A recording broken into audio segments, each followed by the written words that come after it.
Hello and welcome. Today we're going to be talking about a subject near and dear to our hearts at Backyard Bounty, which is how do we work with nature instead of against it in our gardens to help improve our streams and our waterways and our ecosystem.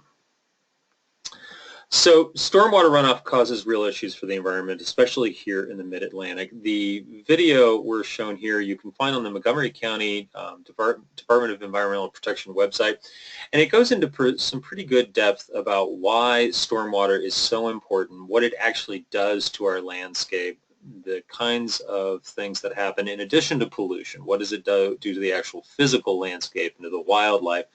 And we strongly encourage folks to go find this. You can also find this video on our website at backyardbounty.net.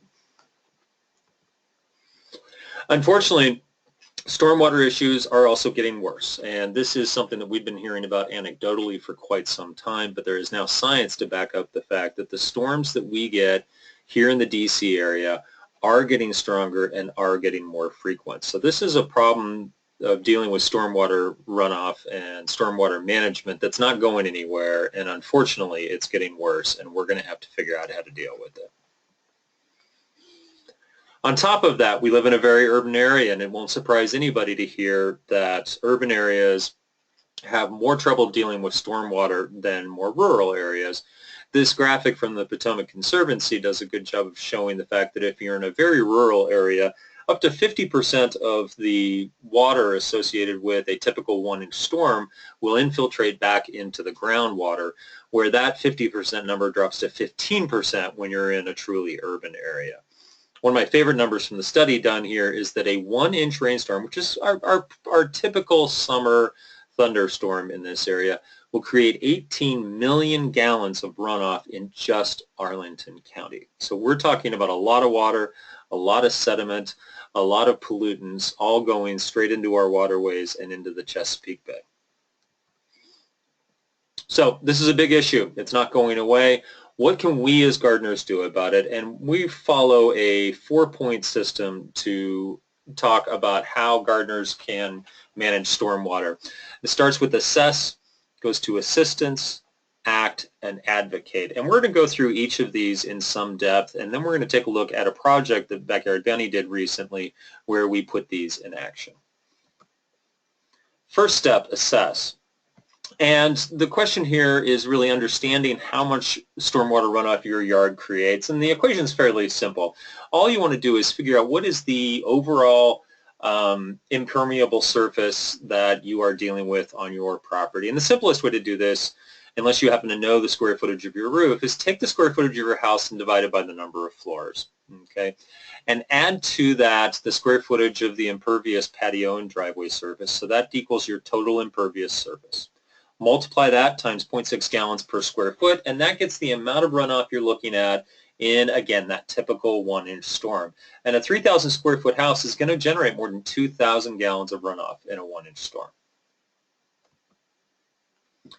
Second, assistance. One of the places where we're lucky, we talked about our challenges. One of the places where we're lucky is there are a lot of great programs in this area for dealing with stormwater management. Some of the public ones include Montgomery County Rainscapes, which is one of the original programs that Backyard Bounty has been involved with for years. But we also work with Arlington County Stormwater Wise, District of Columbia River Smart. There are a couple others coming online now. And the Potomac Conservancy is a fabulous group if you're concerned with this topic. They've been working for many years on helping us treat our waterways with more respect. A lot of these resources are free, and in the case of the top 3, the government entities will actually help homeowners finance the installation of stormwater management and native garden facilities on their own properties. Step 3 is act, and this is the big one, right? What are the steps that we can do to actually create a garden in our own yard that works with nature instead of against it? So first thing you need to do, you need to understand the site. This is a project that we did fairly recently, and part of what we do initially on a project is we do a very detailed site analysis, and in this you can see the red outlines are the impervious surfaces, and the blue lines are the contours, and you really need to understand the topographical nature of the site in order to see where's water going to go, because you want to help water go where it wants to go, but you also want to know where you can slow it down and where you can make it pause. Knowing this, you make a plan, and obviously you're not going to be able to see a lot from this plan on a presentation, but what we're trying to do here is we're trying to build a garden that manages stormwater. We're not trying to build a stormwater management facility, right? And that's the key point. When these are done, they look like beautiful gardens. They don't look like pipes and gullies and swales, okay? The first step that we go through here is turf removal. You can see this same project again where we were taking out a lot of kind of typical suburban turf.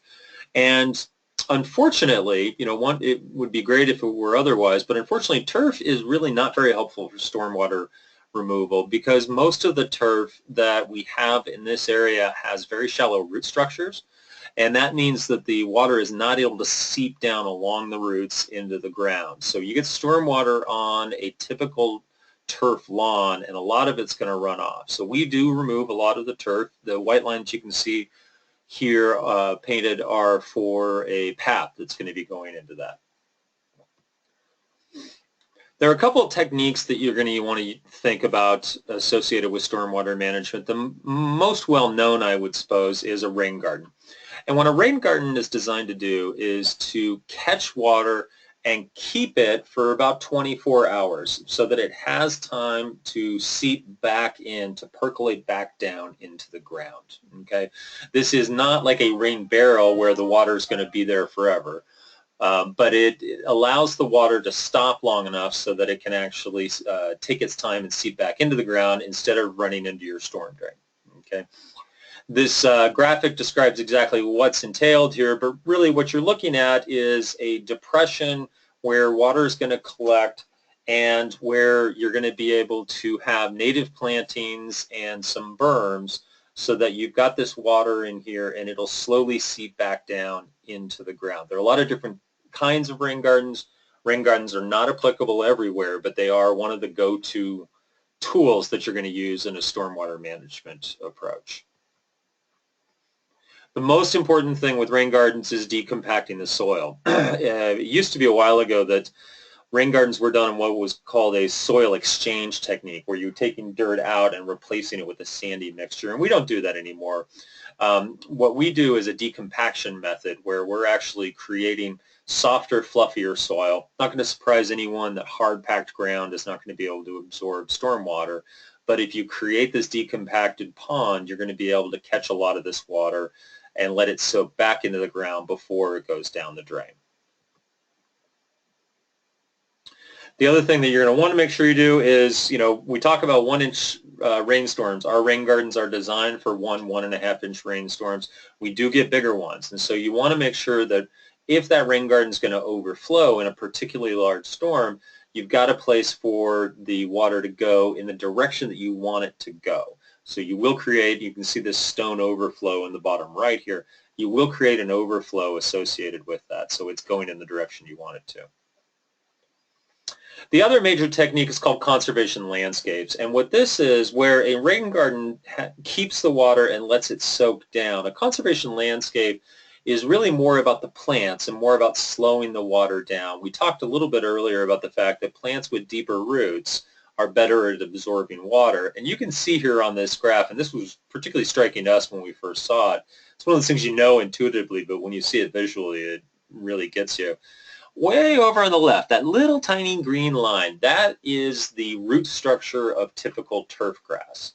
And a host of these other native plants, you can see how much deeper their roots grow.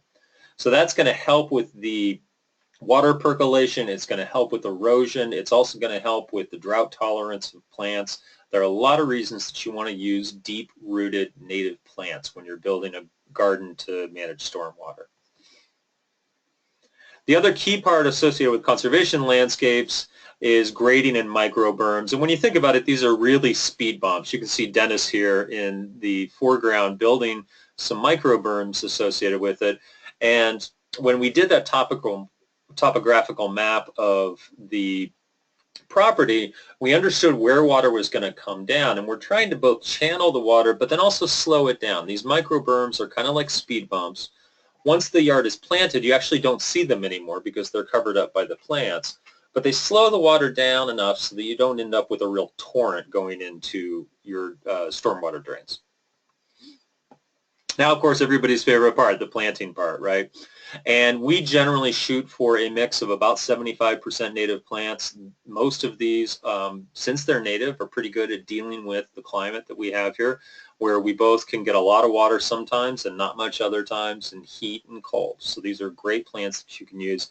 A lot of resources out there on the different kinds of plants that should be used in a native garden.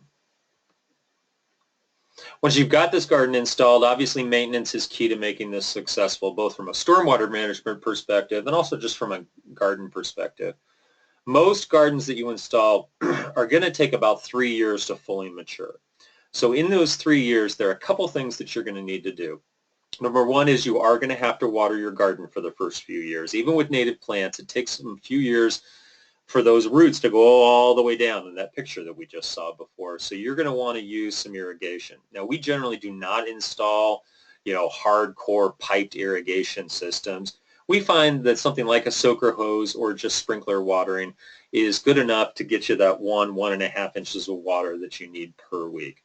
Another important thing to remember, you really don't want to be watering every day.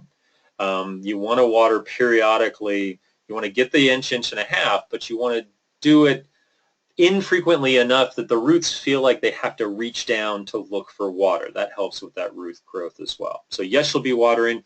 You see here that we've got some soaker hoses. Those seem to work really well because they last 3 to 4 years anyway before they get broken up or buried into the ground. The second one is mulch. You can see this is, again, the same garden, newly planted, looks really pretty, but the plants haven't filled in yet. It's going to take a while. So mulch is key to both keeping moisture in the ground, but also keeping the weeds down associated with that new garden, and it also just looks nice. Like we said, plan to weed. You can see a picture here. This is taken probably about 6 weeks after the garden went in. You can see some weeds popping up in here in between the stones and around things. There will be weeding the first few years that you have this garden. We generally shy away from using any kind of chemicals. Matter of fact, we always shy away from using any kind of chemicals. To be honest, we do hand weeding. It's really the best. It's the way to get the roots, get at the roots. It's the way to not harm the other plants that are going on in the garden. And then you get to the benefits. This, again, is the same garden that we've been looking at all along, and this is only about 5-6 months into it. So you can see how quickly these plants filled in. Now, these homeowners did a particularly nice job taking care of this garden, but this really turned into a very striking garden very, very quickly. So you're getting both stormwater management, because this garden that we're looking at was built as a stormwater management facility, but you're also getting a truly beautiful place that you can be out in nature. The paths that we were looking at before, you can see how these paths, they are stones, they're stepping stones, but then they're also interlaced with ground covers. Again, that helps to mitigate some of the water coming down in storms, but it also, looks nice in the process. And this last picture was taken during, that one snow that we got in the winter of 2016, 2017. And we generally like to put in plants that are also going to have some kind of winter interest, right? You don't want to just be looking at a bare ground during the winter time. So we don't cut things back very hard during that process. So lots of aesthetic benefits in addition to the stormwater benefits. And we can't forget the benefits for the pollinators, the beneficial insects, the wildlife. Since you're using native plants, since you're providing a water source, you're going to attract a whole host of friendly butterflies and bees. The fourth step is advocate. And really, we all want to be taking part in efforts that are going to help make our world a better place, especially right now. And that's going to include things like advocating, so please support groups like the Potomac Conservancy and the work they're doing. 90% of our drinking water comes from the Potomac. Almost more importantly, spread the word to your friends and neighbors. We see a lot of traffic on our neighborhood email listserv about things that people can do. And let them know that a stormwater management garden is not really just a set of pipes and trenches. It's really a garden that happens to be functional. And encourage other jurisdictions that haven't quite gotten on board yet, if you happen to be a constituent, to adopt water-friendly policies and water-friendly programs like some of the other ones. We've always taken as our kind of guiding influence Alice Waters, and one of the things that she really focused on was the ability of small networks of people to create great change. You know, there's that great Margaret Mead quote that we've got here on the screen. And through the efforts of Alice and a lot of other community-based people, you know, her focus was getting good, clean, organic food. And the number of farmers markets has gone up fourfold in 20 years since she really got involved in this. So again, never doubt that a small group of people can really change the world. So to end, we really want to understand how do we work with nature rather than against it. Both of these pictures are stormwater management facilities. The question is, which one do you want to live next to? So for a couple of minutes, we're going to take you through a recent stormwater management project that Backyard Bounty did. This is in Chevy Chase, Maryland. And these were experienced gardeners that wanted to control stormwater and also redo their garden in the process. They had put in a fairly good-sized deck on their property and wanted to make sure that they were using the space effectively. We have shown you a couple diagrams of rain gardens. This is an actual rain garden that was installed. You can see this, the bottom picture was taken right after a rain, and you can see the rain ponding there. Lots of times we get questions about mosquitoes. Since the water in a rain garden doesn't last for more than 24 hours, you're underneath the mosquito incubation period. So as long as this is functioning correctly, and if they're designed correctly, they function correctly. As long as it functions correctly, you're not going to have any issues with that. The plants that go into the rain garden itself are particularly hardy plants that are both drought and flood tolerant, but also beautiful. We mentioned before that you want to aim for 95% native plantings. We don't shoot for 100% because we all have plants that we love that we want to incorporate, and you actually get the maximum wildlife benefit if you stick to that 75% and above threshold. The other thing that this homeowner wanted to do is they wanted to incorporate some edibles. And with a name like Backyard Bounty, that's obviously something that we've always been involved in. So what they did is along some of the sunnier stretches of the garden, you can see basil and tomatoes and herbs, and they incorporated these straight in the garden as opposed to having a separate vegetable garden. We've spoken a lot about impervious surfaces, and one of the best ways to control the impervious surface that you've got is use the space you have efficiently. That deck that got installed, underneath it is where we installed the storage space for the kayaks and the shed for gardening. And so all of this space was being used wisely and therefore didn't increase the amount of impervious space on the property. And above all, you know, I mean, create a space to be in the garden, to connect to other people and to connect to the nature around you. So that's a brief tour of one of the gardens. This is Meadow Lane and Chevy Chase. We were very honored to have this be the winner of the 2016 Montgomery County Carol Carter Award, which is the highest award that Montgomery County gives out for landscaping. And it was given out specifically for the stormwater management portion of this garden. So thank you so much for your time. If you want to talk about stormwater management, please contact us. There are a lot of resources and we would love to help.